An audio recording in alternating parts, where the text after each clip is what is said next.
ایک جوان مولا کے حرم میں جاتا ہے. جس انسان کو تمیز نہ ہو نا کہ مجھے اپنی آنکھوں کو بھی پاک رکھنا ہے، جس انسان کو یہ ادب نہ ہونا کہ یہ آنکھیں بنی ہی اس لیے ہیں تاکہ میں قرآن پڑھوں، اچھی کتابیں پڑھوں، اچھے مناظر دیکھوں، حلال چیزیں دیکھوں اور اپنی آخرت کو بناؤں.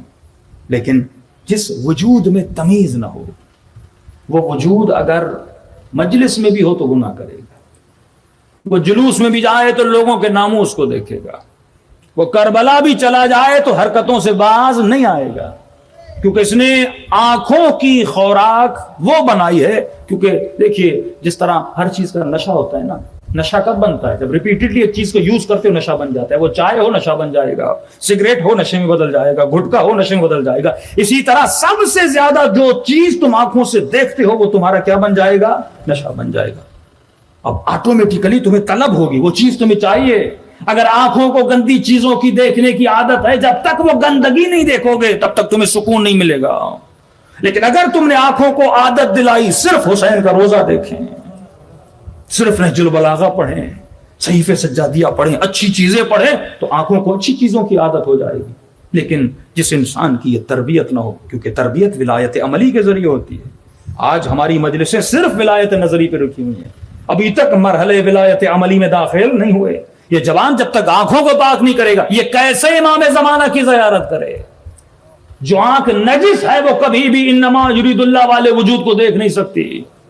جب تک آنکھوں کو پاکیزہ نہ کرو. حرم امام رضا، جوان حرم میں گیا. پہلے زمانے میں خواتین اور مردوں میں فاصلہ نہیں ہوتا تھا، شیشہ لگا ہوتا تھا یا جالیاں لگی ہوتی تھی، خواتین نظر آتی تھی. لیکن جس کے آنکھوں کی خوراک بری رہی وہ ایک دل میں نیک نہیں ہوتا. یہ نہیں کہ 4 زیارتیں کربلا کی کر کے آیا تو نیک بن جائے گا، نہیں. یہ پوری کمپلیٹ ایکسرسائز ہے، ولایت کمپلیٹ تربیت ہے. تب جا کے اہل بیت کے گھرانے میں 13 سال کا قاسم ہے. چچا پوچھتے ہیں کیف عندک الموت، اور اتنا علمی جواب دیتے ہیں کہ احلی من العسل. 11 سال کے عبداللہ ہیں لیکن پھوپھی کا ہاتھ چھوڑا کے اپنے چچا پہ اپنی جان کو قربان کرتے ہیں. یہ اتنے بچے حسین سے ایسی محبت، کیسے؟ معصوم تو نہیں تھے نا، کیونکہ تربیت ایسی گود میں پائی تھی جو گود معصوم تھی.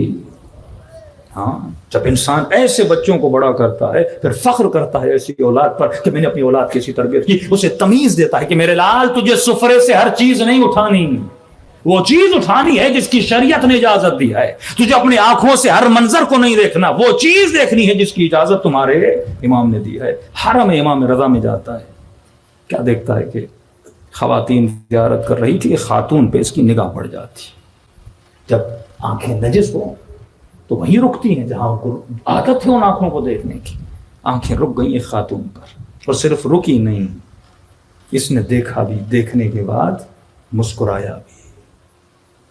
ایک مسکراہٹ نامحرم کو مولا فرماتے جہنم کے انگاروں کو اجاگر کر دیتی ہے. زیارت کی مولا کی نکل کے چلا گیا، اسے تو یاد بھی نہیں رہا کہ میں نے کیا کیا تھا. رات کو جا کر گھر میں سو گیا. خواب کے عالم میں کیا دیکھتا ہے کہ امام رضا کے حرم میں ہے، مولا رضا کرسی پہ بیٹھے ہیں. امام کو سلام کرتا ہے لیکن مولا رضا اپنا چہرہ پھیر لیتے ہیں. کہتا خواب کے عالم میں آگے بڑھتا ہوں، والعیاذ باللہ جس کرسی پر امام رضا تشریف فرماتے میں اس کرسی کو دھکا دیتا ہوں اور میرا امام زمین پہ گر جاتا ہے. نیند سے اٹھتا ہوں اور اتنا روتا ہوں، یعنی جو بے حرمتی میں نے اپنے تصور میں نہیں لائی. عاشق امام رضا کہ اگر مولا آ جائے میں جان قربان کر دوں. اور کیسا خواب دیکھا، کہتا 3 دن روتا رہا، مولا یہ کیسی بے احترامی میں نے آپ کی خواب میں کی، اس خواب کی تعبیر کیا ہے؟ 3 دن رونے کے بعد ایک عالم سے ملاقات ہوئی، تو عجیب خواب دیکھا ہے، میں نے زندگی میں کبھی نہیں سوچا اپنے امام کے ساتھ اتنی بڑی بے احترامی کروں گا. کہ یہ بتا زیارت پہ گیا تھا، کوئی ایسا کام کیا تھا؟ کہاں حضور امام رضا میں اپنی آنکھوں کو نجس کیا تھا.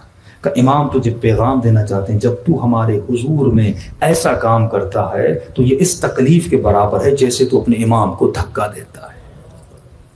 مطلب رضا تجھے بلائیں اور تو کہ مولا میں تیری طرف نہیں آؤں گا، میں کس کی طرف جاؤں گا؟